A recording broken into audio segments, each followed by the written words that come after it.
Hello and welcome to Cult Classic Society, the podcast where I, Bobby Davies, and my pal Tim Martini take you through the movies, TV shows, games, books, comic books. You like it, we love it, we're going to go through it today. But first, Tim, how are you? I'm good, Bobby. It's been 2 weeks since Hurt came out, and it's gone really well. Just going to do it again in case it's gone really poorly, Bobby. No one's been listening to it, and I just don't know what to do. And of course, it's been going so well, Bobby. Literally been signed by Sony Music now. And we'll use whichever one makes the cut, yeah? Yeah, whatever happens in 2 weeks, we'll see. We're not recording this 3 days before. You know, it's fine.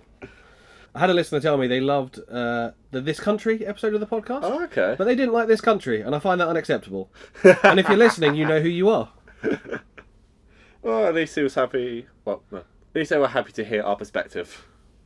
This time round, we're going to talk about Bored to Death. American, did you call it a sitcom? It's kind of a sitcom, isn't it? No, I think it's just more of just it's a comedy drama from what I was interpreting from it. Comedy drama about a author who breaks up with his girlfriend and decides he wants to become a private detective. And it stars Jason Schwartzman, Ted Danson, and Zach Galifianakis. I mean, that lineup right there, that should have drawn you in straight away, right? That's a trio. Yeah, man. So a couple of little facts for Bored to Death for you. Did you like the opening theme? Oh, I loved it. That was recorded by Jason Schwartzman's band. They're called Coconut Record. And they wrote and recorded the theme. The lead character, Jonathan Ames, is named after the guy who wrote the show and produced the show, Jonathan Ames. Ames himself, there isn't a lot out there on it. I've tried to YouTube interviews and stuff. There isn't a lot on IMDb about it. But Jonathan Ames, the creator of the show, not the character, he says the show's about a young writer who's read too many detective novels, and that's kind of how he bookends it. Quite a simple perspective. He also compares it to Don Quixote, who thought he was a knight after reading about chivalry. So, that's his perspective on it. Straight from the beginning, did you know anything about Bored to Death? Have you seen anything about it? I knew nothing about it.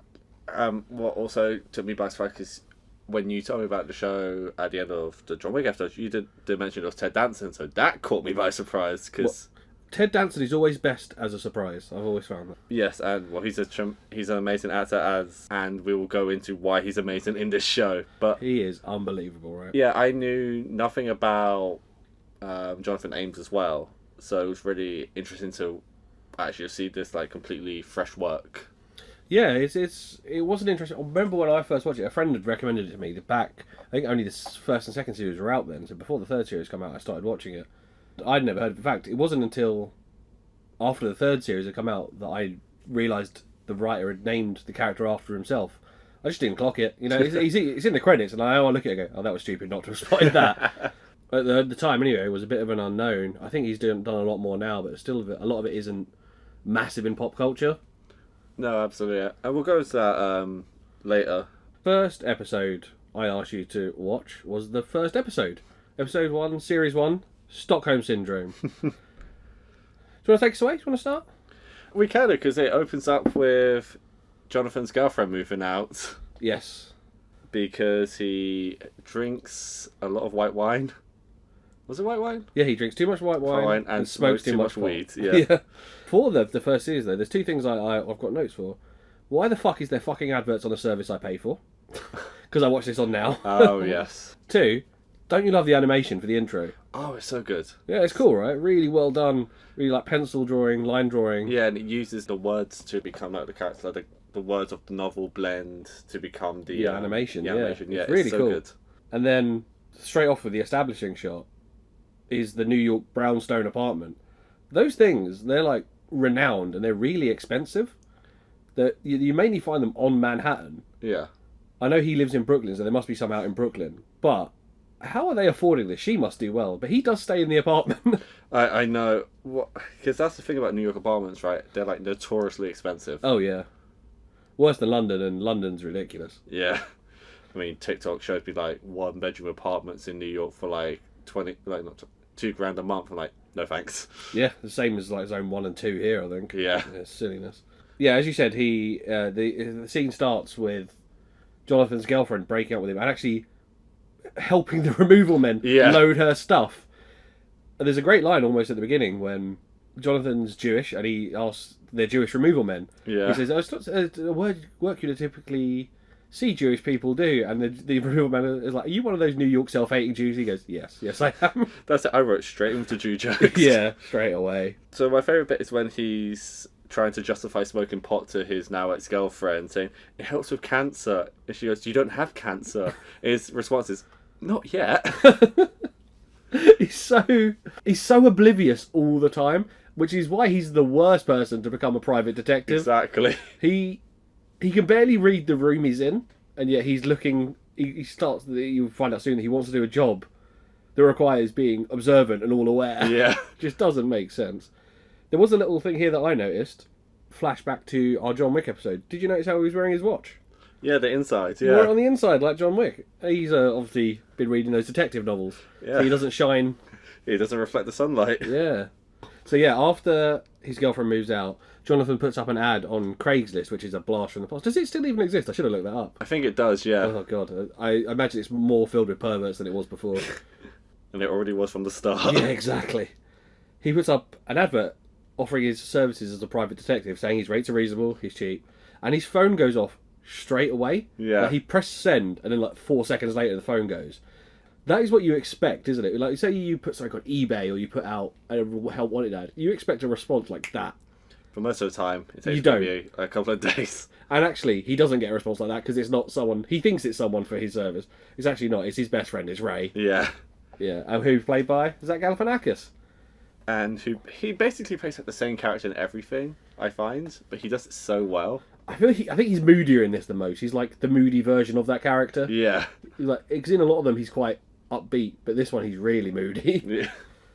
Jonathan goes to meet Ray at a coffee shop, and Ray wants to talk about his relationship and how sexless it is at the minute. Yeah. Because he's with she's not single mom because she's with him, but Yeah, with Leah. with Leah who has 2 kids and doesn't find time for him, and so he decided to leave in the middle of the night. Which we see Leah come down the road in a minute, describing, what did she say?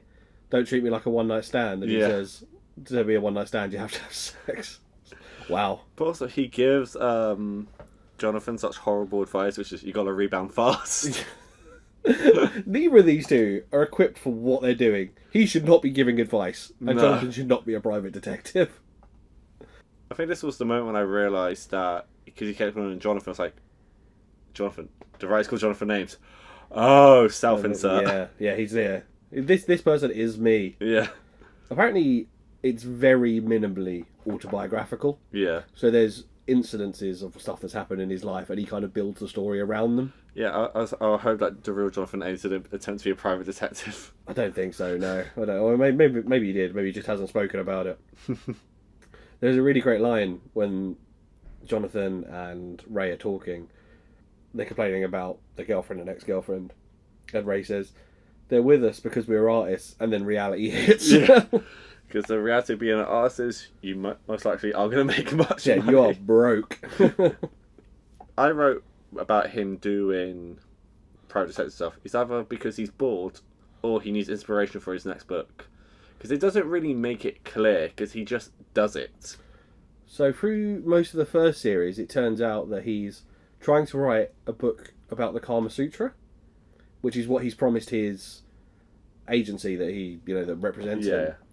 He ends up not writing it and having to give the money all back. So you'd think that was his logic. No, Yeah. he's just bored. He loves detective novels Yeah. and decides to be a private detective. Why he didn't think about writing a detective novel before Yeah. is madness. But we'll get there. Yeah, we'll get there. After Ray leaves chasing after Leah and Jonathan goes back home, he does get a phone call Yes. with someone looking for a private detective. And it turns out to be a young lady whose sister has gone missing. What's quite funny is he's already forgotten about the ad because he answers the phone and goes, "What ad? What are you talking about?" Yeah. Oh, sorry, yeah, most of my stuff's through word of mouth. I think it's also sometimes that thing you do something, like you think, yeah, it's going to be a good thing, but then, like, it just immediately goes to the back of your mind because you're just distracted by other things. But yeah, he's just gone out with his friend to talk about his broken down relationship and his friend's breaking down relationship. Yeah. It's probably not the first thing on his mind. He comes in and drinks white wine straight away. as he Yeah, promised still he wouldn't. addicted to it. Yeah, clearly.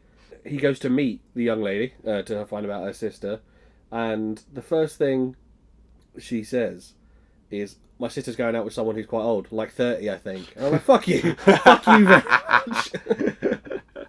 And he's British as well. And the response to that was gross and straight accurate. Yeah, we are pretty gross. We are pretty gross. The one thing I did notice is I think that might be the first iPhone she's using. But the picture on it's really detailed. That's a real good picture. And then the printout they get from the phone is ridiculously good. Yeah. The first iPhone camera was a bit rubbish. Compared, like, now you could print out a high quality fucking A1. Yeah. Be fine, but... Back then, no, you get like a tiny, it was like a passport size photo. Yeah, it wouldn't have been that good. One thing I do like is when Jonathan sees the girl off, I should have written her name down, I can't remember it. But he closes the cab door. There's a really nice shot. The camera's on the cab door. Yeah. And, yeah, he tracks her into the... Yeah, I wrote that down. Yeah, it's a really cool shot, right? Yeah, it's a amazing. simple idea. Mount the camera to the door, close the door, and watch it swing and see her in there. Yeah, exactly. It's clever. So clever. I don't know who come up with that, but they deserve a little pat on the back. We noticed it, so it's yeah. good. Yeah, some film nerds noticed it. What a surprise. This is where we meet the man, Ted Danson. Love him. George. Just love him George so much. George is the best character in Bored to Death. Yeah. George is, at this point in the story, he is the head of a magazine that Jonathan freelances for on occasion. Yeah. He's also a pothead. Massive pothead. Massive pothead. And he really associates with Jonathan. And later on in the series, we'll probably come to it a bit in one of the later episodes, but sees Jonathan as a bit of a son. Yeah. And Jonathan sees him as a father figure. Yeah. But their relationship, because it seems to be it seems to start around the fact that they're both potheads, and then develops from there. He's going to a party to review, I think it's the catering, review the food, and George immediately asks Jonathan if he has any pot, and they go smoke pot in the bathroom like teenagers. Yeah. And he blames Jonathan for getting him re-addicted to pot. And also George gets annoyed at Jonathan because the weed's in George's old Viagra bottle. It was a tip that was given, like, keep weed in a medicine bottle. Yeah. Because it helps with the smell and other things. But he's using George's Viagra bottle, so George is like, if they find out I'm using Viagra, it'll be the end of me. Keeping in mind he's like 65. Exactly. Or whatever he is, yeah. It's expected at that age. Although he's quite a cool customer, so, you know, I see where he's coming from. After the party, Jonathan leaves, and he starts to go find the sister and the English guy. Yeah, Lisa and Zach. Lisa and Zach, thank you. There's a few things I noted. Using a notebook instead of a phone, really 2009. And then when he gets to the bar where Zach works and he asks for him, he's trying to be cool and drink whiskey, but he can't drink it. Also wrote risky, no ice. Yuck. Yeah. And a dash of water in there or something. Let's smooth that out. The next bit is really... I like... They do always do a spin on noir imagery in this. Yeah. So Jonathan's standing in the rain smoking a cigarette, and then he zooms in, and in a noir film they all look cool, like the slick back wet hair, and he just looks a mess. But I love it. There's clearly an affinity for the noir and trying to make that. They pay homage to it. They pay homage to it, yeah. But they also make fun of it as well. Yeah, in a comic way. Yeah. I think they should have done a movie. 3 series in a movie. a bit of a bigger budget. They could have done some real fun noir stuff with that. Oh, definitely. Especially he's wearing the long coat as well. Standing in the street like smoking. So there's a bit where he asks the receptionist in the hotel, like, did anyone come here? And he just refuses to give him any information. He just says, fuck off, doesn't he? Yeah. So he's like, fine, I'm going to sit here and wait. And he sits, and he just ignores it. He doesn't see anyone because he falls asleep. How we get to the hotel is the guy in the bar, he slips the guy in the bar a 20, and the guy tells him Zach's staying at this hotel. Yeah. So he goes to the hotel, and the guy on the desk is no help whatsoever. He actually charges Jonathan an hour rate for the room to just use the chair in the lobby to wait, and then Jonathan falls asleep. And then he has to ask and pay him more money to find out that Zach's actually gone out and come back in. Yeah. And then more money to be told what room he's in. Yeah. Jonathan, now knowing what room he's in, goes and knocks on the door. I expected to see him try and kick it down. Oh, yeah, that little weed, just throwing himself in. Now, he's trying to do... I think the thing of private detectives is they're not all, badasses with guns, are they? They're supposed to be slick. Yeah. Like you would knock on the door and, try to talk your way in and stuff. And I think that is the kind of thing he's going for, even though he's a bumbling idiot. Exactly. Eventually, the British guy, Zach, lets him in. And Zach is dancing around the room in his underwear with Lisa tied to the bed. Yeah. And using a massive lighter. While smoking crystal meth. To smoke his crystal meth. Such a scene. And doesn't he point the lighter at Jonathan like a weapon? It's Yeah. like one of those long stove lighters. And he's like, stay back. It's like, what are you going to do with that? And then Jonathan, in a panic, locks himself in the bathroom. And then George starts calling him. And then George calls him, and he's like, he has to answer because he never ignores George. Yeah. Because George obviously will hire him on occasion and pay his bills essentially. And the British Zach gets really upset, asking who he's talking to. Just have like a nice conversation through the door. Yeah. One thing I did notice here, Jonathan is so willing to tell everyone that he's not licensed as a private detective. So he's one of the things. Like, I'm not licensed. He's like, stop telling everyone. Exactly. All right, tell anyone in authority. You can tell them, but don't tell the criminal. You're playing your hand there. Yeah. I like that in the conversation. Zach is just casually lighting the meth pipe. I know.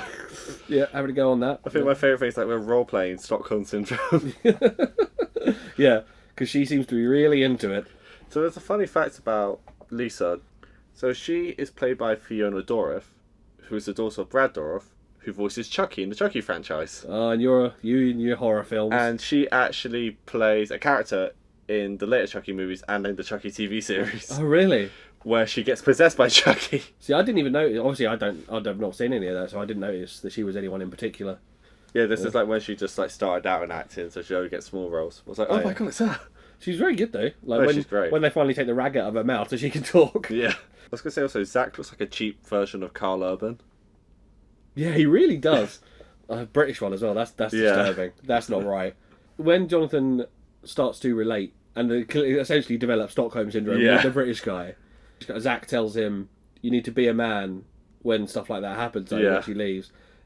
And his version of being a man, he's tying her to a bed in her underwear. Yeah. Seems hella rapey, doesn't it? It's so Yeah. awful. Did you notice, so when Jonathan's knocking on the door, a lady asks Jonathan if he wants a date. Clearly a sex worker. Do you recognise her? No.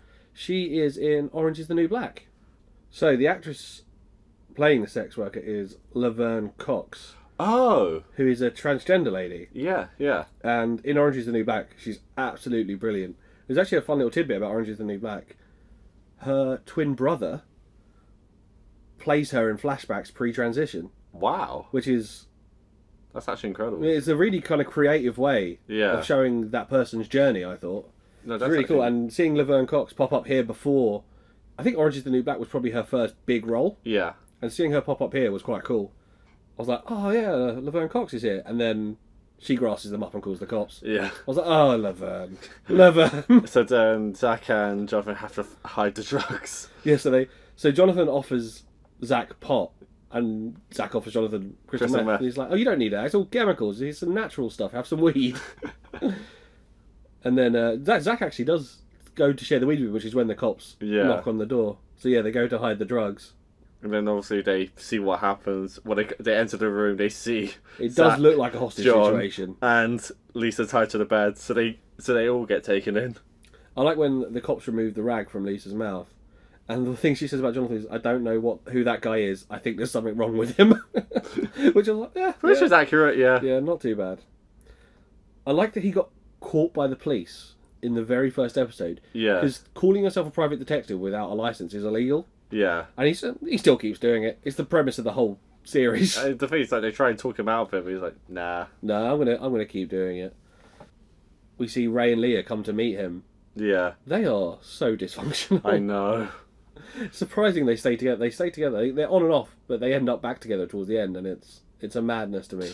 He is such a man-child, and she babies him so much. I literally wrote about it. He has like a need and a want just to be hugged, and it's just so hilarious. Yeah, she's his mum, not his girlfriend. It's so weird. I made a note here. When he gets back to his own flat, the close-up of him putting the keys down is like the most film student-y thing I've ever seen. Yeah. Or like in a professional thing. It's like that's... When you're trying to make things look cool as a film student, you've got your story, and then you do lots of pick-up shots to make it look slick and cool. I was like, it was such an unnecessary shot. Not that I necessarily mind it, but it just took me straight back to my film student days. Get close-ups of everything. And this is when you realise he gets another phone call and you realise he's not going to stop. No, sorry, he gets an email. Yeah. And you realise he's not going to stop. Yeah, he's addicted to it. Yeah, it's his new thing now. He is a private detective. So what did you think of the first episode? What do you think of Stockholm Syndrome? It's a really good introduction to what the show's going to be and all the three key players. And yeah, it's a really good. I think it's a really good first episode. I think we said this before in this country, but a pilot has to be a good. No, it wasn't this country, but a pilot needs to be a good encapsulation of everything that you're going to get. Yeah, and I think this does a really good job of that. They nailed the characters first time. We spoke about it before in the American Office. The characters are not nailed down in the first series, and I think it's impressive that this layout with these characters stays. Yeah, a lot of I don't know if there was a pilot episode that was made before this and stuff changed, but they stick with the formula now they've got it. Yeah, exactly. And all three of the lead actors smash their parts out of the park. Yeah, because like I say, this was like HBO. And with HBO, they don't really do pilots. It's more just all in one go. So I think there's clearly a clear beginning, middle, and end journey for these characters. I don't think they're expecting as we'll see 3 seasons, but I think they at least had a clear journey for the first season for all these characters. They don't do a lot of comedy either, no. And this is definitely a comedy.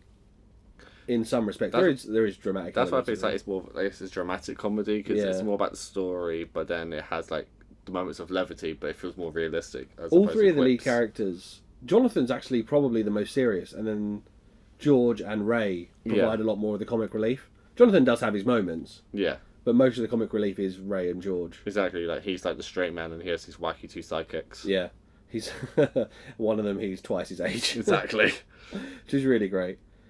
So, on to our second episode I asked you to watch, which is Series 1, Episode 6, The Case of the Beautiful Blackmailer.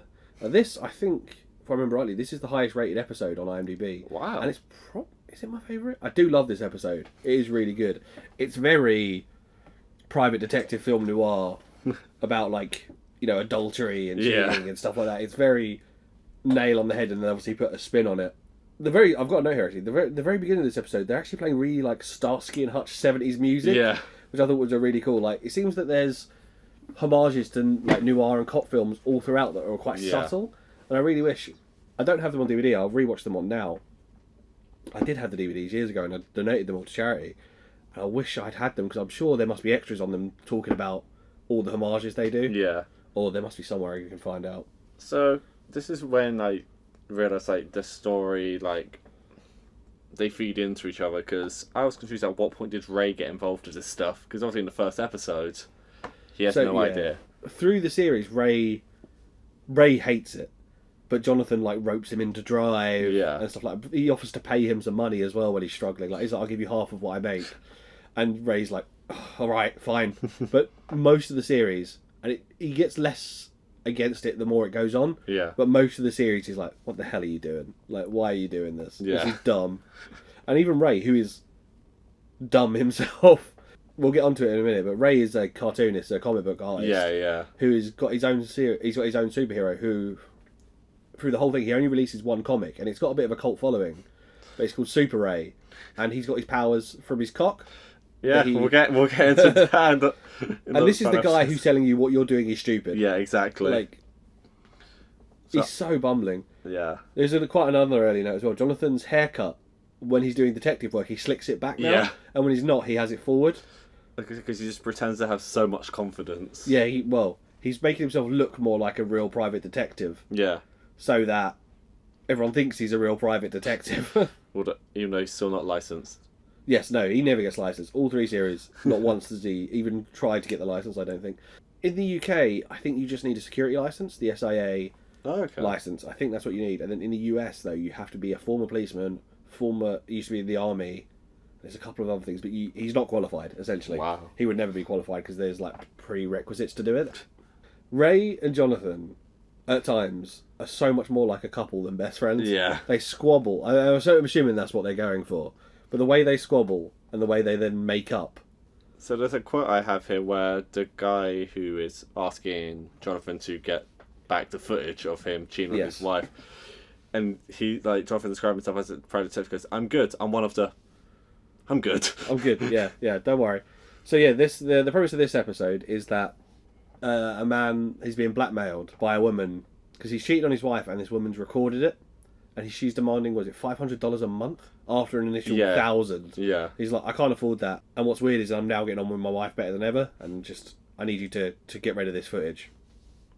So Jonathan's amazing plan is to pretend to be a married man himself, talk to this woman, and get in the same room as her, and then maybe tell her back to her place to steal the tape back. The plan is to get her in the room, then go, oh, I have cold feet. Then so she leaves, and then they can tell her. And then they can tell her back to hers and steal the tape back. But before that, obviously, Jonathan goes back to his workplace to see George. This is the first time he tells George he's a private detective. 6 episodes in. Yeah. So that's quite a long way. This is 8 episodes a series. So we're over the halfway mark of the first series, and George only just finds out. And considering how invested George gets in the adventures, that's quite surprising. I love his responses. I'm the only one who gets to have secrets. Did you ever play the first Spider-Man game on the PS1?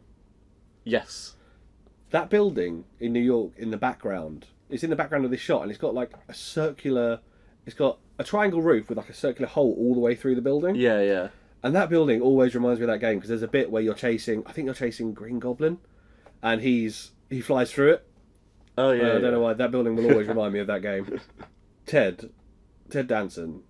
This is the scene where I'm like, oh, this is why he's so fantastic. Because he gets, like you said, he gets so upset about Jonathan having a secret, and he wants to come on the adventure so bad. Yeah. He's ridiculous, isn't he?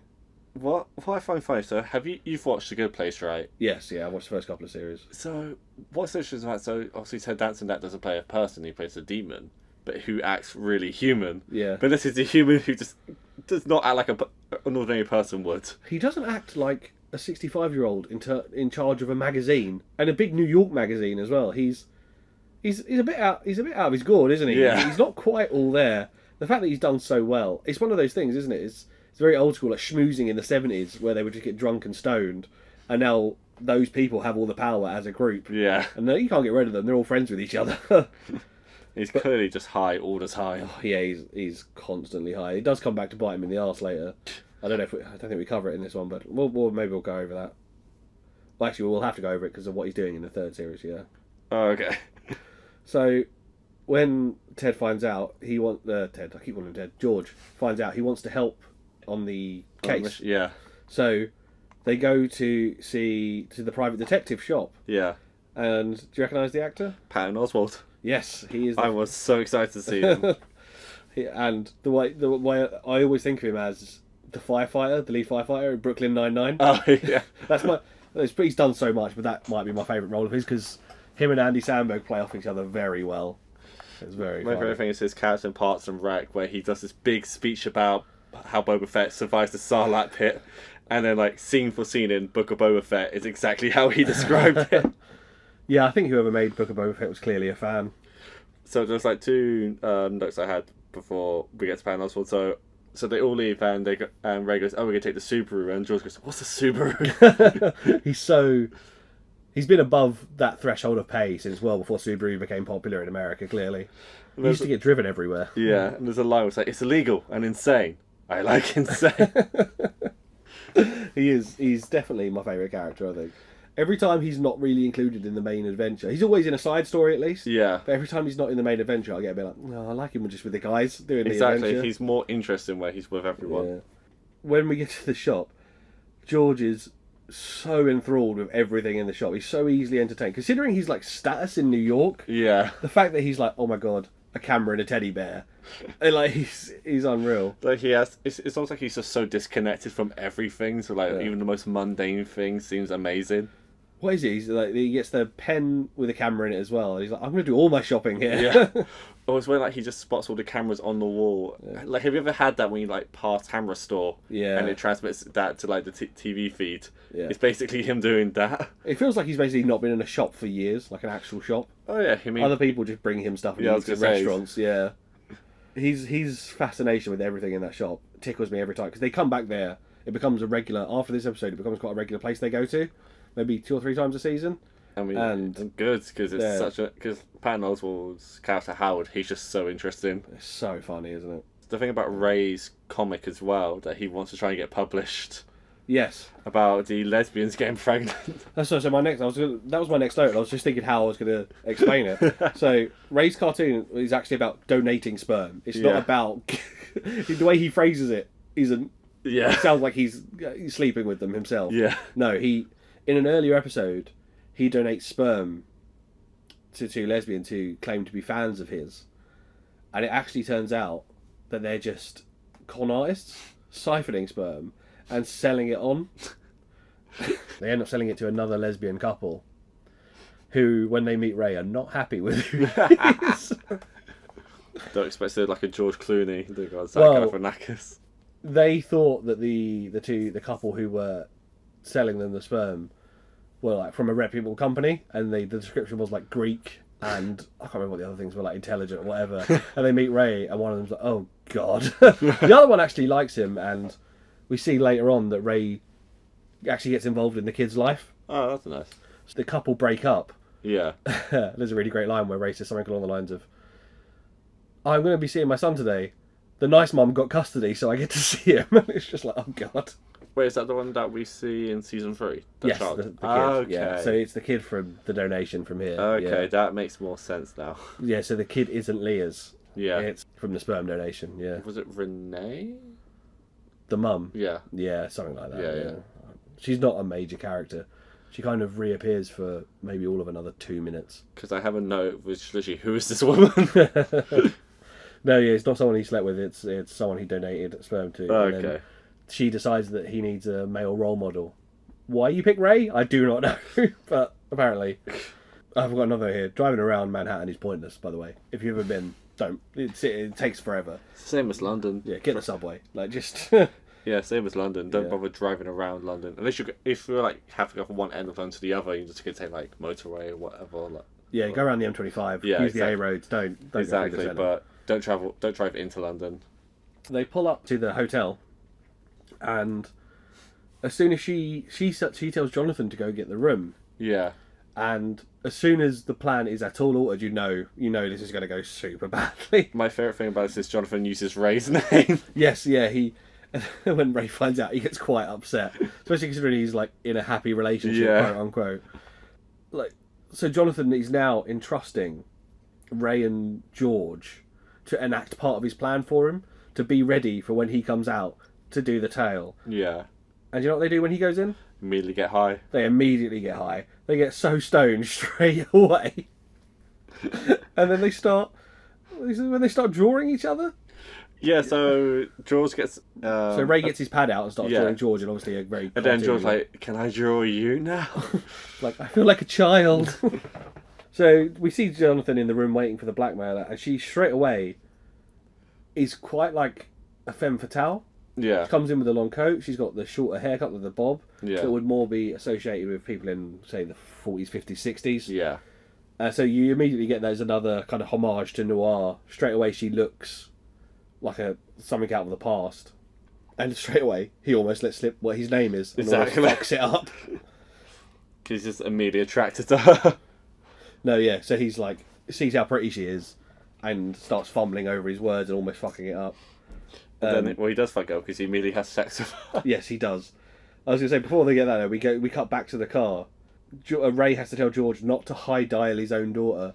And I've never heard the phrase high dial, but I quite like it. Okay, because I didn't know who that name was, so I thought it was his ex-wife. No, it's his daughter. Yeah. Which is why the voice changer thing.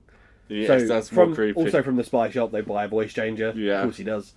And he's like, maybe I'll call her with this. And he's like, no, don't do that. That's creepy. That's so creepy. It just reminded me of Home Alone 1 or 2 when he has the voice change. Like, "This is McAllister, the father." Yeah. Well, in that, isn't he just like slowing the slow speech down the footage. Yeah, it's so good. I like the way that when they first start making out and stuff, Jonathan and Sophia, he's trying to play it super cool, but he's in tighty whities. Yeah. So he just looks ridiculous. Like, there's an immediate comic value, and we saw it with Bottom, to a full adult man in tighty whities. Exactly. There's a something you can't do. The older you get, the less you can wear them. Yeah, so after they have sex, which Jonathan just goes through with it, and in a way, I suppose if he was legitimately not married and went on that site and found her, and he wasn't an investigator, At worst, it would just be a bit of a dickhead. Yeah. But it's so cringe that he's like meant to be investigating her, and he just like falls for his baser instincts to go sleep with her. He's not good at his job. No, he is not. When Jonathan has a shower, and when she goes through his stuff, she realises his name isn't Ray. He's Jonathan Ames. Yeah. And she Googles him as well. Yeah. And realises she reads his Amazon ranking as an author, and he gets really upset because it's low, and he's like, they do not reflect anything. Like they're not right. So she threatens to put. So he's like, you've got nothing on me. I'm not married. I don't really care what you do. And she's like, well, I could put it on YouTube or Facebook. It's like, that would immediately get taken down, wouldn't it? Yeah, exactly. And actually now he's completely illegal. I love his response where he feels betrayed, like, but you had 2 orgasms. She may have been faking those, Jonathan. She may have been faking those. We got back outside, and George and Ray miss who we find out later is her brother. Yeah. Coming in after she's called him. Yeah, coming in the big van to help extort Jonathan. So this is where we find out the plan is that they're a brother and sister duo, which is creepy as hell, by the way. Yeah. He's pimping his sister out for this. Yeah. But they're doing it to extort thousands of dollars from idiots, essentially. Yeah. From people... people like Jonathan. Yeah, people like Jonathan and the guy he's helping. Just before they leave, though, before Sophia and her brother leave, he whacks Jonathan, and she says, you didn't have to hurt him. I mean, like, oh, she's coming round already. Yeah. This lovable idiot. I know. Like that goof. It's like a goofy charm he's got. Yeah. And I think the more you see the character, so I rewatched the whole series when we did this. Wow. Because I just haven't rewatched it in about 5 years. He does get more lovable. Like, the more you get to know him and the more you get to know his little foibles, he's a very lovable character. Because he's just a goofball. Yeah, he's not doing this out of like any malicious intent, like to like scam people. He actually wants to try and help them. Yeah, he wants to help. He's just going about it the wrong way. He also wants to be quite cool, but he does want to help, yeah. There are many moments through the series where he does stuff for free, or obviously he doesn't charge very much, and he helps people when they don't ask for it. And stuff. So all in all, he is a good character. Yeah. So her warming to them 6 episodes in, actually, if you'd watched it in order, isn't much of a surprise. Yeah. So when they get back in the car and arrive at the house, Ray looks so stoned. His eyes are so bloodshot. I see why I wrote it was like driving while high, really irresponsible. Yeah, that's so bad. At least they're in like the suburbs of New York, because New York's weird. So if you're in the centre of Manhattan, driving is impossible. If you go down to like the village, like Brighton Village and stuff, there's almost no cars. It's a really weird setup. So I'm thinking they're down by the village because it's quite quiet. Yeah. Ray tells Jonathan, why does he want the sex tape back? He thinks a sex tape will help Jonathan's career. Which is... I mean, some people have sometimes it does. Made bank, to be fair. I like... I've got no here. I like George coming on their adventures. He's too stoned to think, but he's having a really good time. He's just enjoying it. Yeah. He's like, I'm too stoned to think, but I'm having a really good time. which is nice, really. Exactly. So this is where we find out the plan of the blackmailers, and it is her brother who's pimping her out. It's so weird. The 3 guys, Ray, Jonathan, and George, are in the car, and they're coming up with their battle plan. Yeah. And George gets given Ray's stepdaughter's hobby horse unicorn as a weapon. She's like, that's not going to do anything. But then, there's the thing where Jonathan's in there. He's trying to talk Sophia, and she's coming round to it. Yeah. Before the brother comes back again. Before the brother comes back. So the brother leaves, and Jonathan goes in on his own to try to talk around because he feels like he was getting to her. Yeah. Yeah. But then the brother comes back, so then Ray and George just raid in, and you just hear the carnage. What I like about that is quite a clever way to get around having to film a fight scene. Yeah. Because whatever movie she's watching on TV, there's a fight going on in the scene, and you just hear punching noises and groans from the characters, but you just see the fight that's happening on the film. Yeah. Which I thought was quite a nice way to not have to film a fight scene. Exactly. Especially in a small house. And then as they're running away, George just throws back the horse. The unicorn, he loses the unicorn. And then he has to dive through the window. Yeah. Of all the characters that need to dive through the window. Poor George. So they start trying to get away from the brother, and at this point they've got the tapes back. Yeah. Haven't they? And so, sorry, we've jumped ahead a bit. They get the tapes back, and do they get the money back? Yes. Yes, so they get the money back. Oh, that's a really good joke earlier on. When they make Jonathan go and take out... Oh, yeah, from the ATM. So he's like, it only lets me take... They want $500. They only lets me take out $200. And the brother says, we'll do 3 withdrawals. He's like, well, just so you know, I'm giving you $500 and $509 Yeah. because it's $3 per transaction. He just hits him again. Just whacks him again. Which is where she says you don't have to hurt him. Yeah. Yeah, that's a really good line. After that, then they come back, they've got the tape, they've got the money back, and they're trying to escape the brother now, and the brother's chasing them, and what do? They crash into a cop car. They crash into a parked cop car, and they think, for some reason, the brother gives up, and they're all looking at him, giving him the finger. Yeah. And then they don't realise what they've done, Yeah. which is plough into a cop car. But then George is like, oh, I can sort this all out. George is Jonathan should have informed George earlier what he's doing, because George is so handy to have in these situations. You have a rich money man. That's all you need. Yeah, he's he must be a millionaire. If you see his apartment later, he must be a millionaire. He's got really high New York social status. Any trouble you got in, he can make it go away. Yeah. Like, short of you killing someone, I'm pretty sure he can make it go away. And he does. He uses his power and his lawyer to make it go away. And then he also says to Ray, I can get you a job for my company. George wants Ray and Jonathan to work together on a comic book about that adventure. And Jonathan's like, oh, this could be fun. We've never worked together. And Ray says, I don't care about that. I just need the money. Yeah. Which shows the level of their friendship. Like, Jonathan wants to be creative. It shows them as people as well, because Jonathan really wants to be creatively fulfilled. Yeah. And Ray just wants the money. cash. The two sides of creativity. When Jonathan meets up with the client, Yeah. and Ray waits outside the drive, do you recognise the diner that he meets the client in? No. It is the diner from Goodfellas. Really? So the one where they find out that Joe Pesci's character's been killed, Yeah. and De Niro smashes the crap out of the phone. It's that diner. Wow. Yeah, so it's a lot of those. It's like a lot of things in, obviously, out in America and LA. They reuse all of them. That's cool. I just remembered we missed out a line there where Ray calls Jonathan. It's like, can you get me a cheeseburger with no cheese to go, please? Cheeseburger with no cheese. Does he orders it like that as well, doesn't he? He Yeah. asks for a cheeseburger with no cheese when he could just ask for a hamburger. See, that's like a recurring joke, like a bunch of different shows. And I always just wonder, does it actually taste different, or are they just that pernickety? I wonder if it's maybe it's a joke from like an old sitcom. Yeah. And they all reuse it as like a nod. Like an inside, like Easter Yeah, egg. it's Yeah. an American kind of sitcom joke that gets recycled. So what do you think of episode 2? Oh no, not episode 2. Our second episode, but series 1, episode 6. I loved it. Yeah, the case of the beautiful black man. That It's one. so hilarious. It's so good, isn't it? I think it might be one of the ones we watched where they nail the noir comedy best. Yeah. All the tropes are there. And also just finally like bringing George like on board to like the whole trio. Yeah, George It comes just on the makes it better. adventure, and all of a sudden everything gets better. Because you get more screen time with Ted Danson, which is No. what you need, Have you ever watched Cheers? of course. I see. I've never watched it. He's great in it. Maybe we should watch that for the podcast. Yeah. But I really want now, after seeing this and seeing Good Place, I know Cheers is where he got his start.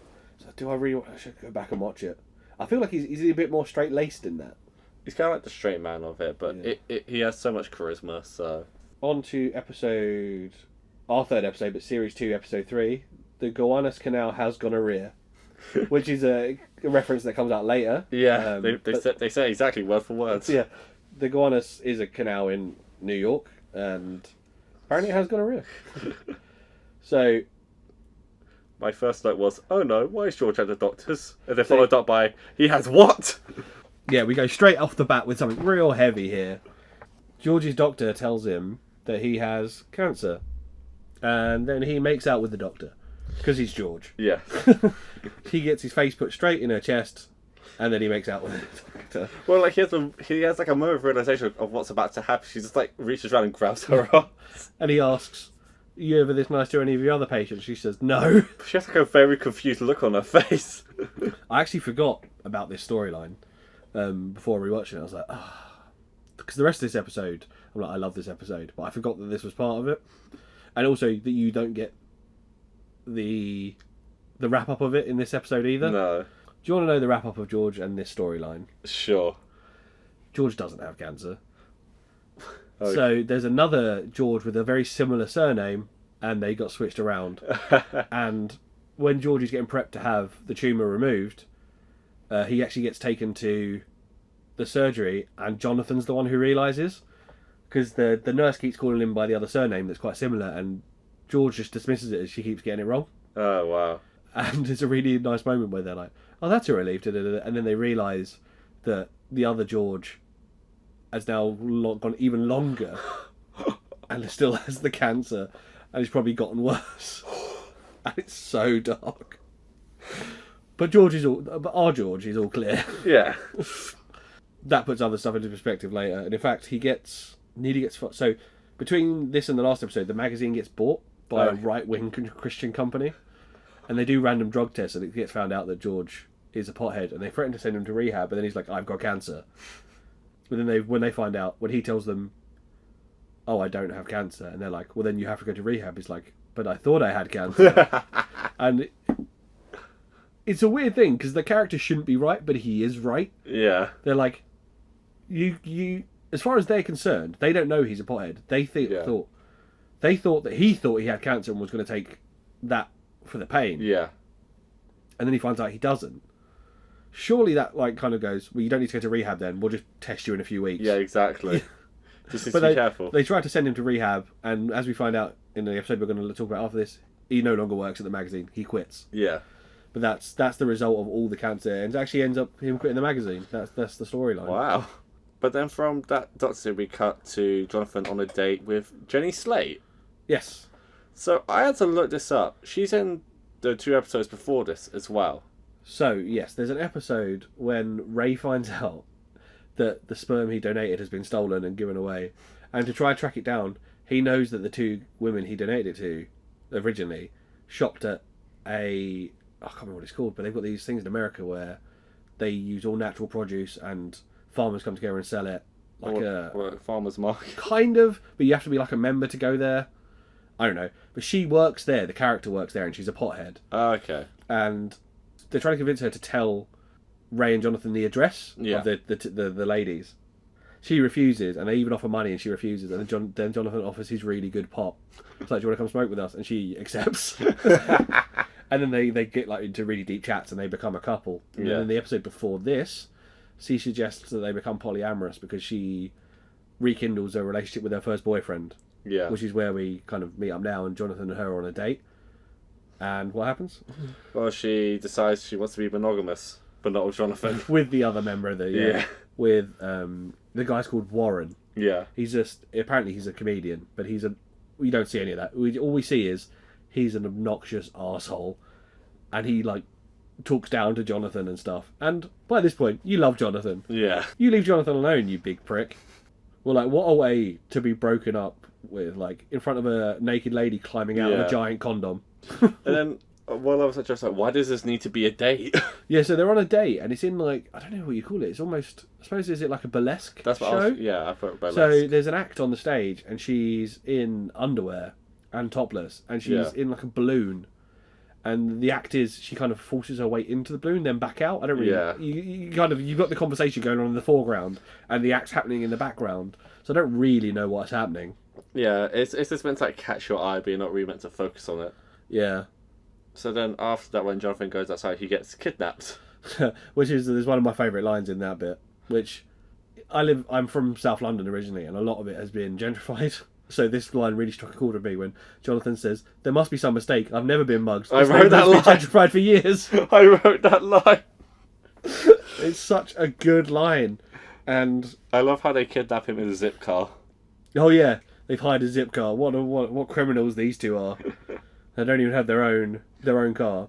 Did you recognise any of the actors? Either of the actors? No, I didn't. So the bigger guy, who's the more aggressive guy, is Dominic Lombardozzi. And he always plays a heavy. Like, I've never seen him do anything else but play, like, I mean, he has the body type for it and the rough accent. Yeah, so I'm not saying he doesn't do it well. He does it very well. They take Jonathan to a warehouse by the docks.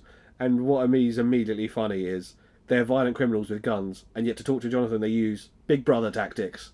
The fucking Charlie horse. They give him a Charlie horse, which, if you don't know what that is, it's quite American, I'm sure. We've said it before. We've actually got quite a few American listeners, which is lovely. Thank you. Say hi on our Instagram if you're listening. But it's where you kind of arch your middle finger into a point.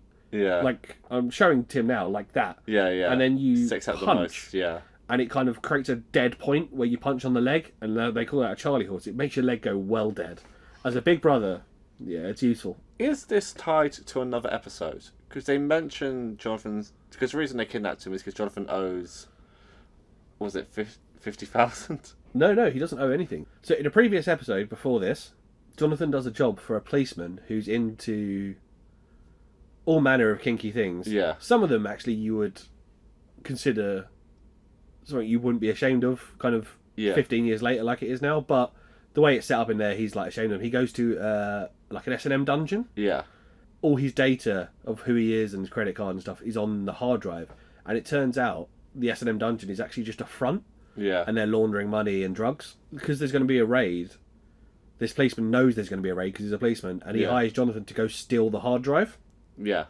And they were going to use, and the hard drive has, as they say in this episode, has information that they were going to use to blackmail officials who use the place, and they're going to open a new dungeon out in New Jersey. So Jonathan succeeds though. He signs up to be a client, and then when he's all in bondage gear, he steals the hard drive, and he runs around. He's locked into a gimp mask, and he runs away with the hard drive. And then he actually, as the raid's happening, he escapes the building, and the policeman's there with a horse. Wow. And they escape on horse. Yeah, and Jonathan in his gimp suit. So that's the precursor to that, and so they realise it was Jonathan. Yeah. And it was their dungeon. Okay. Now it all makes more sense. So yeah, they want the hard drive back. Originally, they don't want the money. They want the hard drive so they can blackmail people. Then he tells them he's destroyed it. Yeah. And so they want 20,000 so they can open up the dungeon in New Jersey anyway. Yes. So they just want the money from him. And at first they're actually like, "Well, who hired you? We'll blackmail him." And he's like, "You won't blackmail him. He's a cop." And they're like, "Oh, well, give us the money then." He's like, "Do you have any rich friends?" And he's got one rich friend who's already smoking pot. Yes. He's got himself a new vaporizer. Yeah. And he is high as fuck. Because when they tell him like the address that he needs to be there, what time, he starts writing it in the air with his finger. This is where he chooses to tell Jonathan he has the cancer over the phone while stoned, and Jonathan's being held hostage. Jonathan then tells one of the kidnappers, and he goes, "File that under who cares," which I'm going to use from now on. Yeah. So George gets hold of Ray, and they go back to Howard's spy shop. Yeah. And they buy some new bits, or they don't buy, they put it on George's account. So by this point, George has an account. That's how much they're going back there, and George is enjoying his shopping. My first thought is, why would you give these morons flash grenades? Well, because Howard can make money off them. Yeah, exactly. He doesn't care what's going. He just likes that they're coming back. I think that's what it is. Like repeat business. Yeah, repeat business. So there's a line that George says about John. He's like, he's like my limbo baby. The limbo baby, who's a famous dear baby who went missing. Yeah. And obviously he's been kidnapped. Which is, I suppose it's one of those things that it's so far in the past that it's now funny, but oh god, like if it had happened nearer to the time. Yeah, god. Like, it's a good thing they didn't go, "He's my Battling McCann." Oh. Yeah, I think that would have been much darker. Yeah, too soon. Plus, it's America, so they don't give a crap about anything British, do they? That's true. We find out Howard occasionally stays at the shop to make his wife want him more, but the way he talks about her is so creepy. I know. It's so disgusting. He basically just admits he just uses her for sex. Yeah, he's like, "I stay here, so when I come home, the wife wants some sex." It's like, great. Lovely. So we go back to the warehouse where they're holding Jonathan, and the two kidnappers are now arguing with each other. One of them, who is the bigger guy, talks about how he's with his wife and has been for ages, and the other one talks about his sexual preferences. Yeah. And there's a term here which is grim. Like, not grim because of what the context of it, grim because of like he's using it as an insult, and that's horrible. And it's he uses the term tranny chaser. It's such a horrible term. It caught me off guard.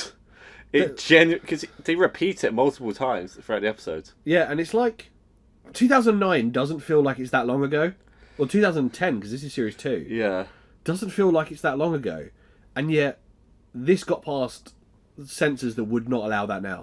Yeah. It's like you mentioned I can't remember which episode you mentioned in, but in Doctor Who, when Rose Tyler calls the Doctor gay. Yeah.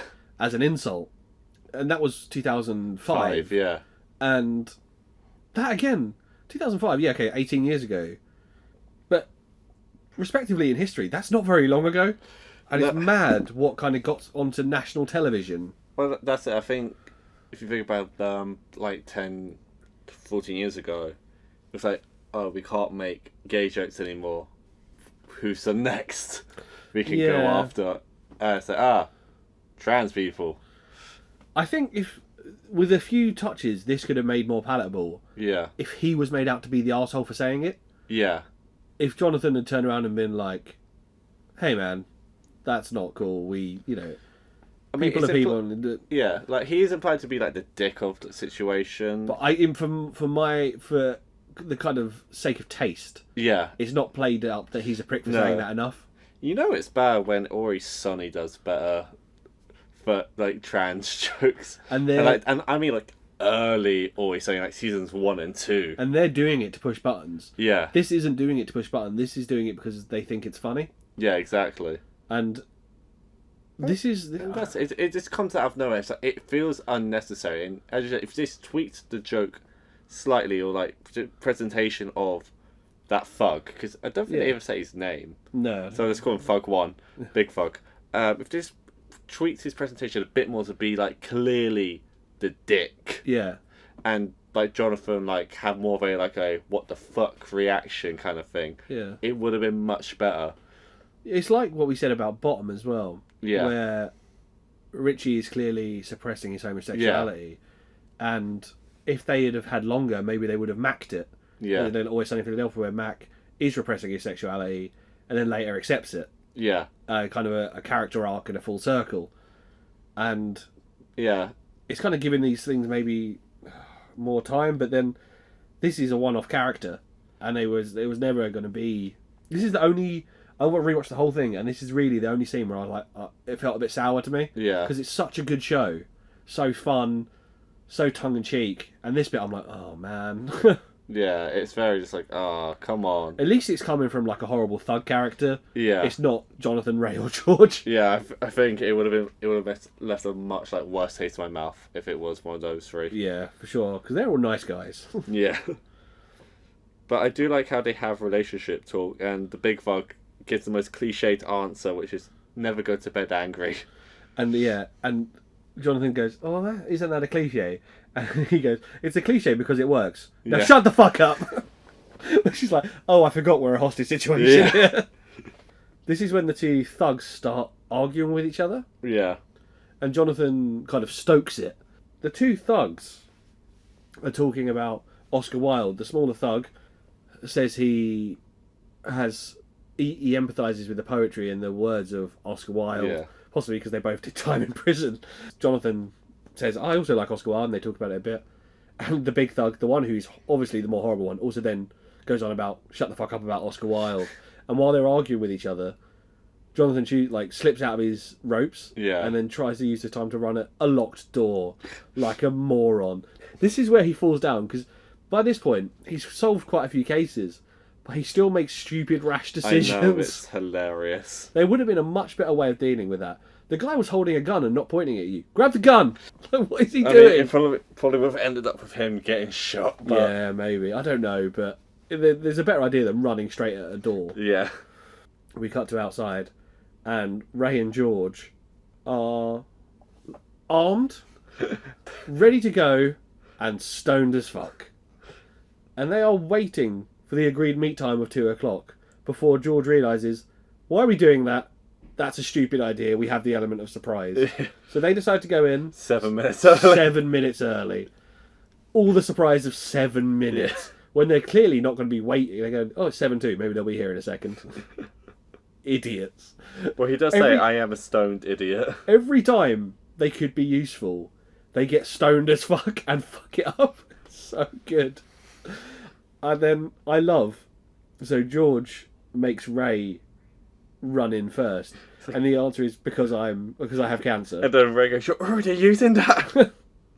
What I love is as Ray runs in, he does little spins on the spot, Yeah. which would do nothing, but it's adorable.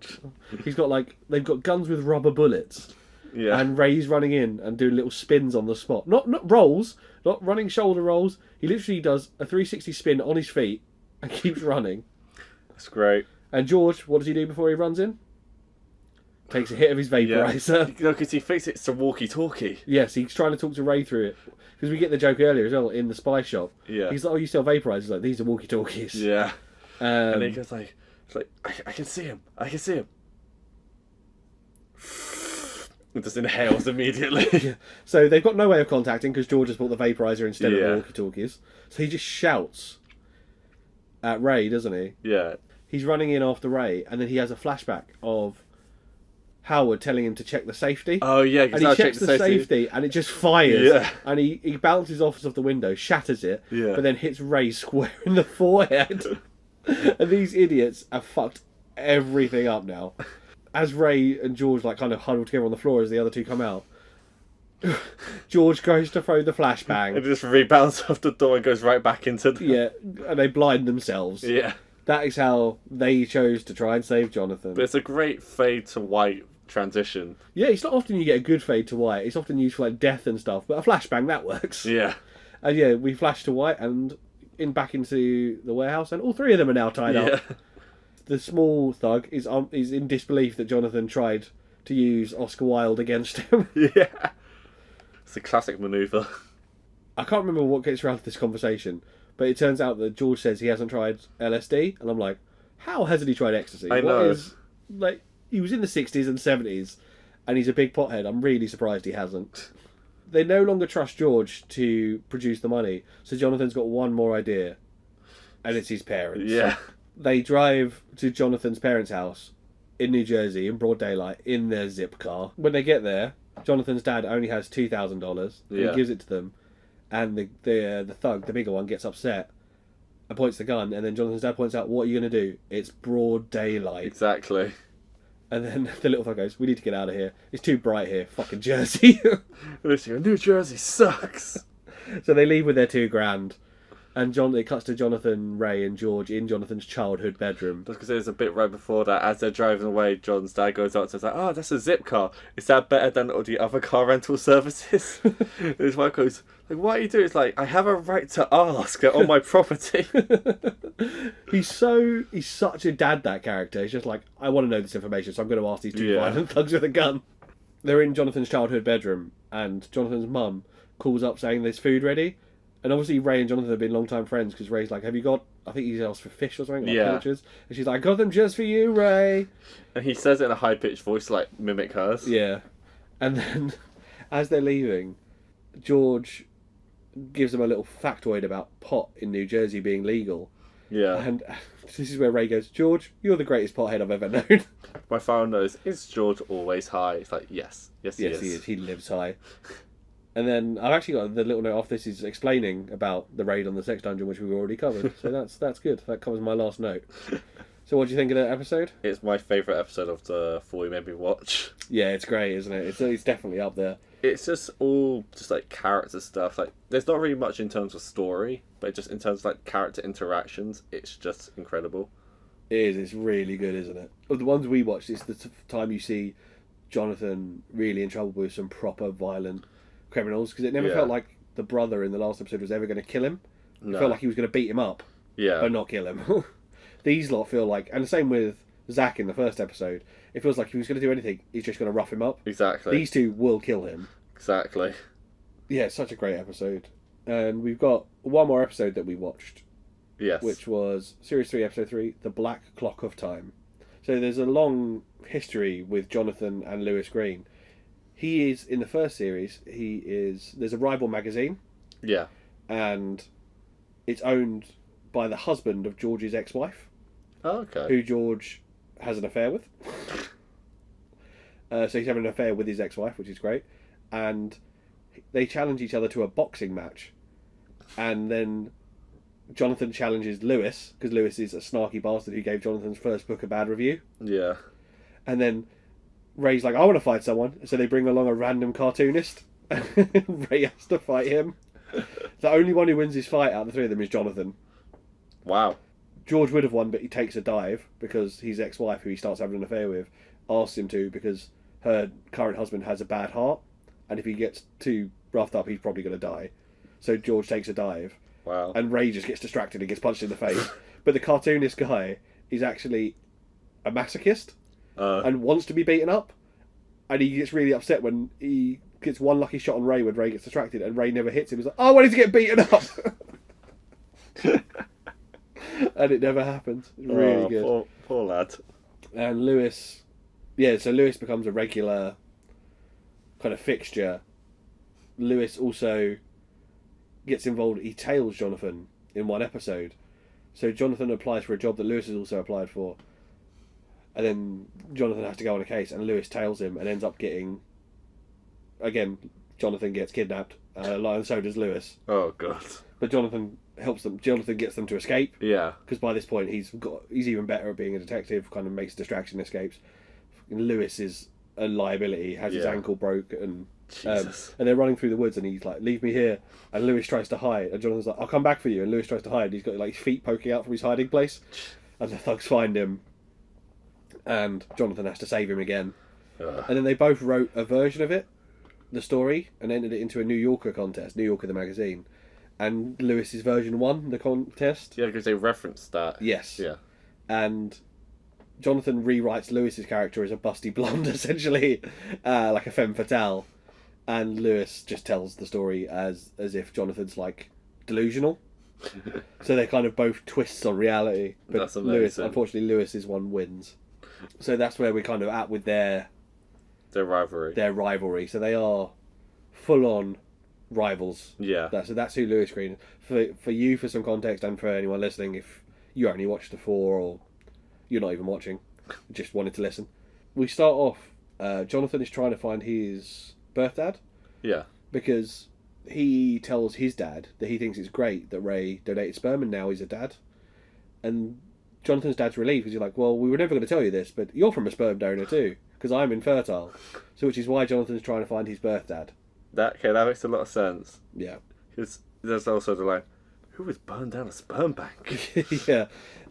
So Jonathan is looking, he's from a sperm bank that got burnt down in New Jersey. So he's trying to find out who his real father is. We go straight to a playgroup where Ray is with his kid from his donation. Yes. And Ray is like, I love being a parent one day a week, but you don't understand how tiring it is. He's had the kid for 2 hours, and he needs a nap, and makes Jonathan look after him. I know. He's such a lazy fucker. But then he refers to sniffing his child as baby cocaine. Yeah, when he's sniffing the hair, the smell. He actually... Is it in this one? In one of the episodes, he writes the kid into his comic book. Oh, wow. He writes the kid in as his sidekick into the comic book, which is weird considering you think Super Ray's power is his giant cock. Yeah. So, yeah. And then there's a really great bit here where they're talking about burning down the sperm donation place, and Ray says, think of all the tiny little semen screams. I like how Ray's been a dad for 10 minutes, didn't even know about the kid for a while, and now includes himself in Jonathan's father figures. Yeah. He's like got his adoptive dad, or the dad who raised him. He's got George, and he includes himself. It's like, you've been friends since you were kids. How, like, just because you're a dad, you're not a father figure to him. Oh, I love Ray. Ray's great. So is it the next scene where we meet, well, I don't know if she was introduced before, but it's the first time I see her, George's daughter. So that is the daughter he was talking about calling. Yeah. Earlier on that we spoke about. So yeah, we have seen her. We've seen her once before this, actually in person. He's spoken about her a few times. Yeah. But this is the only time we've seen her. And they meet in George's new restaurant. Oh, okay. So that restaurant that they're sat in is George's new business, and it's all to do with local produce within 100 miles. Oh, wow. And it starts to do badly because his rival from the boxing match opens one and they say 50 miles. And it turns out, after this episode, after Lewis gets arrested at the end of this episode, not to spoilers, but Lewis does, and he goes to prison, and he now has to work in the restaurant because he can't do anything else. And it turns out that he's just buying the produce from a local supermarket. But yes, and that so this is George's new natural produce restaurant that they're in, which is why he's in like charge of it and bossing people around and stuff. Okay, that makes sense. And we meet his daughter's very old boyfriend, Bernard. As for it, there's a sizable age gap here. And for George, that's just looking in a mirror. Yeah. Because they're a similar age and George is always hitting on younger women. Yep. After we see that kind of awkward encounter between George and his daughter and her new fiance to be. Oh yeah, because he gets like really. You didn't ask my permission. Yeah, so in an earlier episode, he asked for George's permission, and George just keeps putting it off. Oh really? So he's like, yeah, maybe. I need to think about it. But he just obviously did it without actually asking for permission. That's it. Yeah. So we cut to the next scene, which is Ray in the park. It's been a massive perv. Spencer, that's the kid's name. He's with Spencer. I don't think he is being a perv. I think he's just that. Like, it goes over his head. I think he feels like he should be able to join in with the mum group because he's a parent. But it's the moment where he like says, "Oh, like, can she have some like us?" No, is that one tapped out? But he's asking if his kid can have a drink. He's not asking if he can look at them or he can. I don't know. I think he's just. You could definitely read it as he's being a perv. I read it as he's being a moron. I read it as he's being so dumb that he thinks a woman who's breastfeeding her own child will then go, "Oh yeah, your son can be. I'll breastfeed your son. Yeah, sure."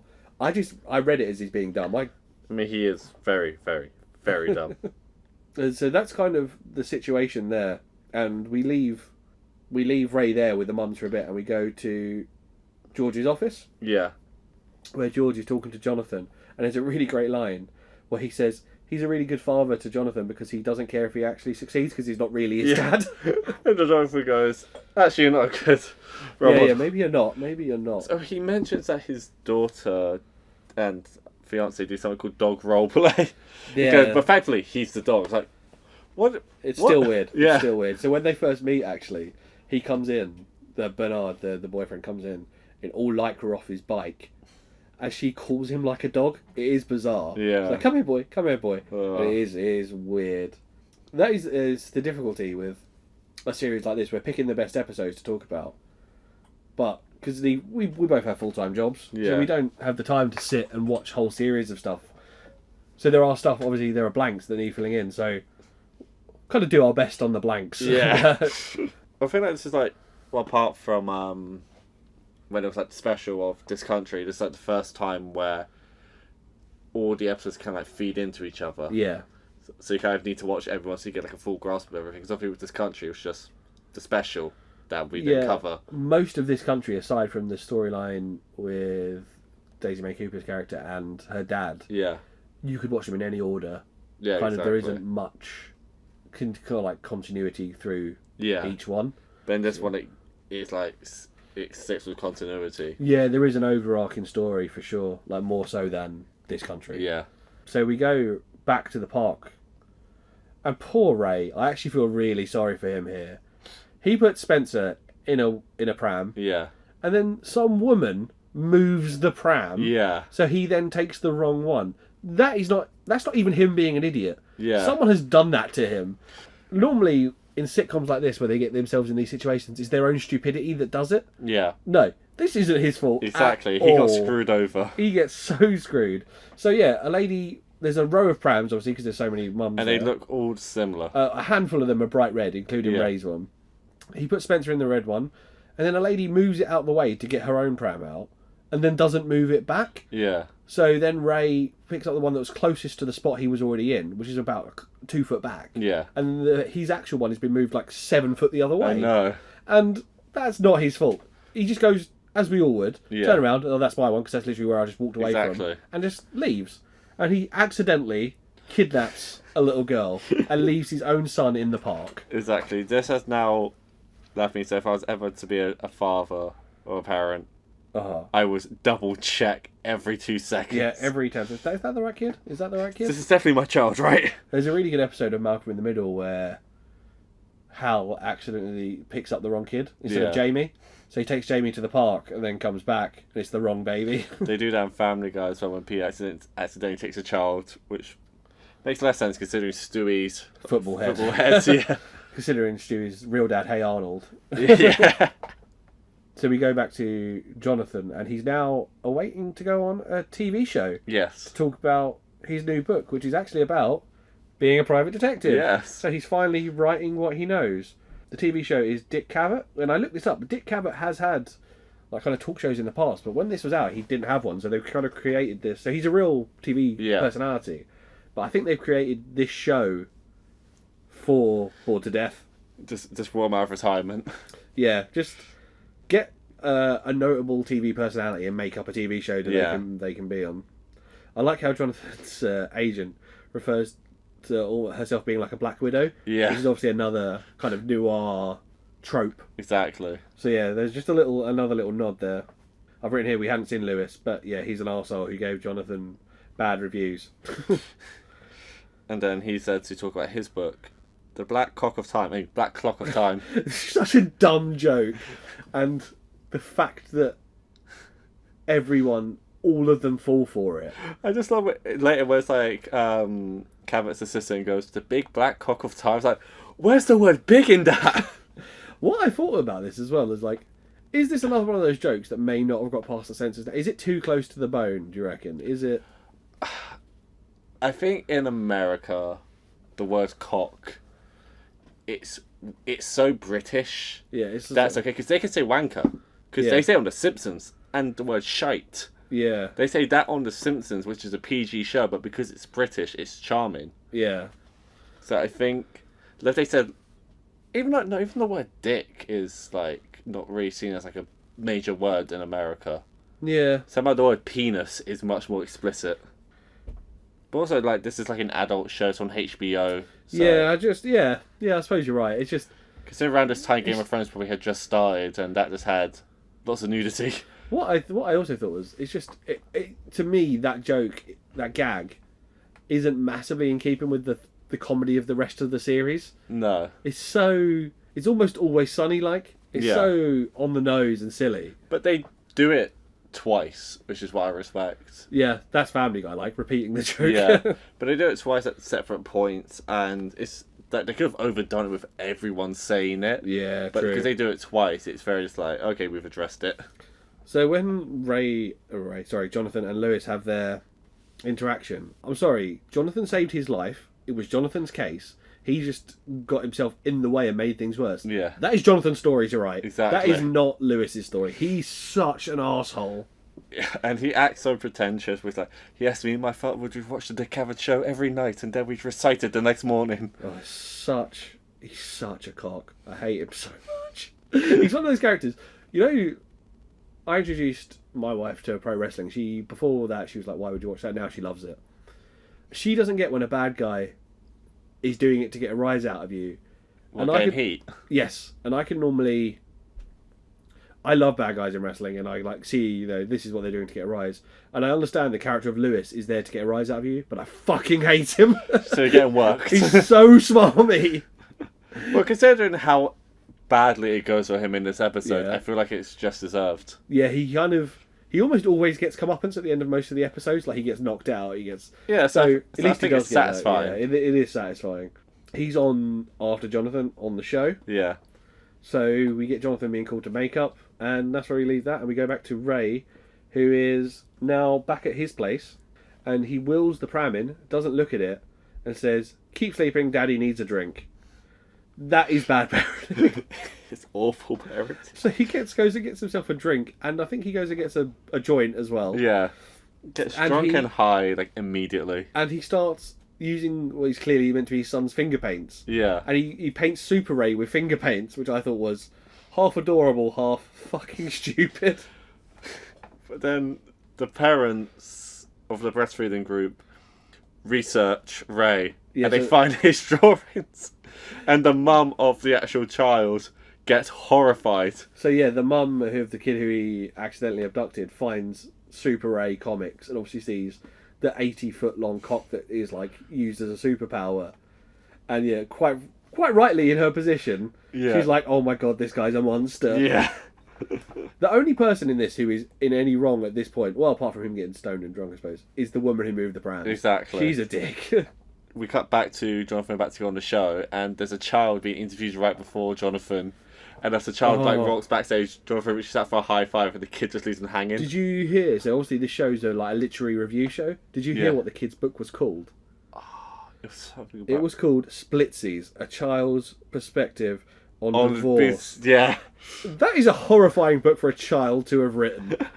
There is a joke just before that, actually. We see George with his daughter in his flat, in his apartment, and she accuses him of being over competitive. And they kind of make it up, and she says, "I love you," and he says, "I love you more." He says, "I love you more than that." It's like, that's very specific. You have to be competitive. She's like, yeah, every time.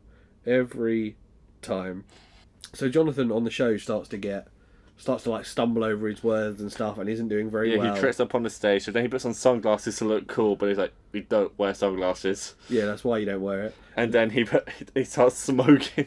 Yeah, and he's like, I was trying to inhabit like an older guest from like the 70s. He's like, you can't even smoke in your own apartment anymore. You definitely can't smoke here. And Lewis is really enjoying Jonathan failing. Like, he's watching it from the makeup chair. Yeah.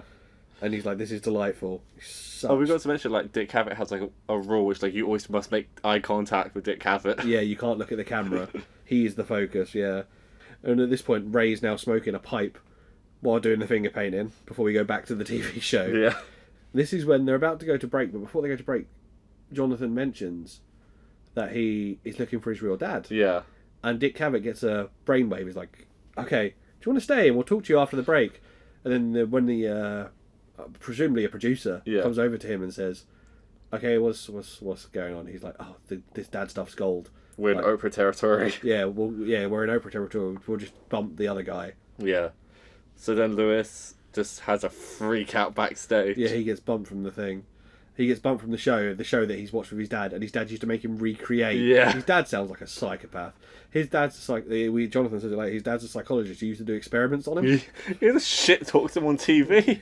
We go back to Jonathan, and he's talking about his dad, and Dick actually allows Jonathan to talk directly down the camera. Yeah, it's like, I know this is a rule, but may I?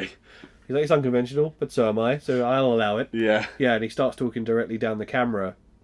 And this is when Lewis is up in the rafters. He's like, always pulling on the heartstrings. Dick Cavett also asks if he has, like a detective has like an arch nemesis, like Sherlock has Moriarty. Yeah. He says, well, he was going to be your next guest. Yeah. His name's Lewis Green. And then, so Lewis thinks he's pulling the curtain down, but he actually pulls the sandbag, and Jonathan dives to save Dick Cavett. Yeah, which he doesn't need to do, because that sandbag is missing both of them, yeah.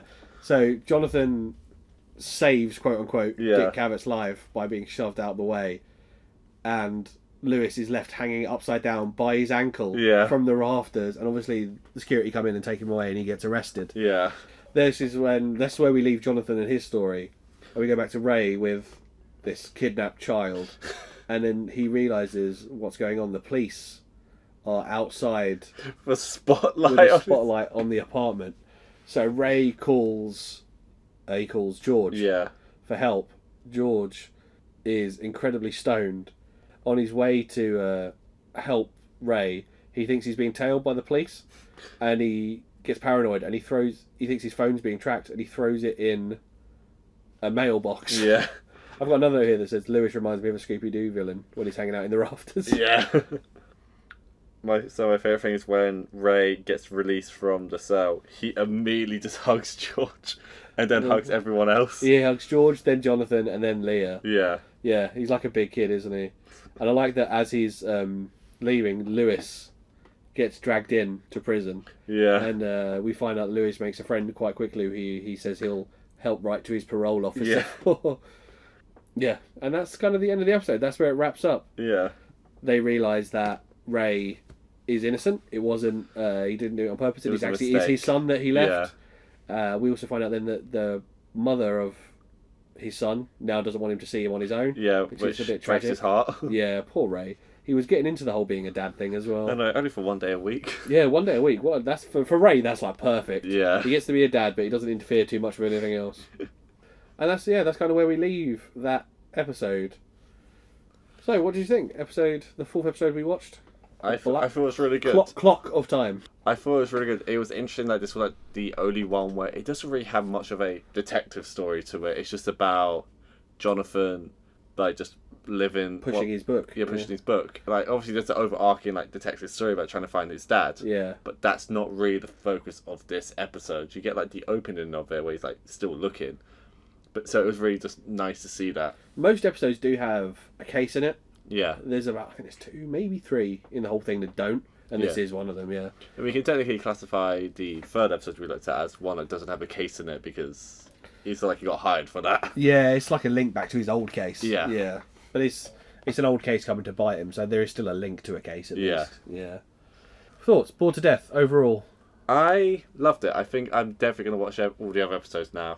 It's a nice, easy... It felt like a nice, easy watch, which is why I said about this country, but yeah, it's felt nice and easy. I definitely want to watch more of it, and also to go back and get more context to everything that happened. Yeah, well, yeah, I think this is a big one for context. Where we left this country, if anyone listening to this did go back and watch those 4 episodes that we spoke about, they could not bother going back and watching, still say they enjoyed it. To get the whole experience of Bored to Death, you need to watch the whole thing. Yeah. It's brilliant, and if I was channel surfing and caught one of these, I'd probably sit and watch it, even though I didn't get the whole thing, and then I'd go, you know what, I really enjoyed that, I'm going to go find the rest of it and watch it in order. It's a great show, really funny, really well put together, really well acted, very well written in the main part. Yeah, I love it. Yeah, I think it's amazing. Good. I'm glad you liked it, Tim. I had a feeling you would. This felt when I put this on the list, I was like, that's well up Tim Street. I don't know what it was about it. I was like, I'm shocked I never heard about it before, to be honest. Yeah, I would have thought this would have been on your radar. Yeah, absolutely. Like 3 actors I love, and then it's like detective stories. Like, yeah, I should have known about it. Go on then, Tim. Did you do any extra credit? So if Bobby can see that I've pulled up my Kindle, because I did actually. Did you buy a book? I actually bought a book. So I researched Jonathan Ames, and yes, he's an actual author and has written actual books. So my idea was just to read his one of the most recent series of books, because there's only 2, called the Doll series. Did you read the whole book? I've read the first 7 chapters. Okay, that's pretty good going for extra credit, man. That probably took you longer than watching the shows we've watched. I mean, yeah. Actually, no, because it's a very small book. Actually, 132 pages. Okay, so, yeah, fair enough. So I'm now going to read an extract from A Man Named Doll, and is it cringe? It made me go, "What the fuck?" And I'm not going to give you any context about who he's referring to. Okay, go on then. He does have his own bed, which I banish him to every now and then, but that's very rare, and so we sleep together most every night of the year. He starts off with his head resting on the pillow next to me, giving me moony eyes as I read. I always read before going to bed, and then when I'm tired, I put my book down and bury my face in his neck and inhale his earthly dog smell. I say this is a dog. I knew this was a dog. Which I love. And then I kiss his neck, like he's my wife, before I turn off the light, and then he tries to put his tongue in my mouth, which I do not allow, but I let him lick the corner of my eye to get some salty crust or something else tasty. It's a whole ritual we have. And then, when the lights go out, he burrows under the sheets and puts his warm body next to mine, and I'm ready to sing like Fred Astaire. Heaven, I'm in heaven. Oh my god! Please give me some context. That's just about his dog. So is that just the lead character and his dog? Yes. Oh my god! It's not like a human turned dog or something. It's not. No. This is actually about his dog. Oh, that's creepy. Yeah. It's too much. I love animals and I love my pets, but Jesus Christ. Yeah, that literally made me go, what the fuck? But I will say I am enjoying this book. Is it good? What's the book called? Come on. A Man Named Doll. A Man Named Doll. So far, literally nothing big has happened yet, so I can tell you what so far has been happening. Basically, but it's nicely written. It's nicely written, and apparently it's a really good book. Again, so I'm on chapter 7. That's only 29 pages into the book out of 172. God, like 4-page chapters or something. Yeah, but they're well written. It's very interesting considering. So my reason for reading the book was because I was interested in how he was writing actual novel, considering TV writing and novel writing are completely different mediums, different skill sets, completely. Different skill sets, and he's quite successful. Like one of his other books, You Would Never Really Hear, got adapted into a movie. So. Oh really? Yeah. So it's very interesting just seeing how he writes. It's very different. I would not believe they were the same person if you told me. Really? Yeah. Well, considering the writing of Bored to Death is very naturalistic, this is very descriptive and everything. I think that's the difference between the mediums, because you're showing, not telling. You have to tell everything. You use the camera for description. Exactly. Yeah. So it's very different, and this is less humorous. Well, I'm glad I introduced you to a TV show that's led you to an author that you're enjoying. That's a leap. Yeah. Apart from that one passage. I think that passage is going to haunt my dreams, if I'm honest with you. Yeah, honestly, same. One of my cats is going to jump on the bed and go, "Get off! Get off!" He starts licking you. He's like, "No! Get away from me, creepy cat." Right, enough of that. Tim, what are we doing in 2 weeks? So, in 2 weeks, we are going to combine my love of music and horror as we take a look at a band named Ice Nine Kills. And we're going to be taking a look at their two most recent albums, The Silver Screams and The Silver Screams 2 Welcome to Horrorwood. So all of these songs are based off horror movies. Okay. So my challenge for you, Bobby, as someone who does not watch horror movies, This is a fact about me. I want you, without researching obviously, to guess what movie each song is about. Oh, do you want me to tell you my score now? 0. My score is 0. Well, we'll find that out in 2 weeks. Alright, cool. Well, I look forward to listening to some Ice Nine Kills. So that's all from us. Thanks for listening to Cult Classic Society. I'm Bobby Davies. I'm Tim Martini. You can follow us on Instagram at ccsocietypod, and you can email us if you're so inclined at ccsocietypod@gmail.com. Thanks for listening. Bye.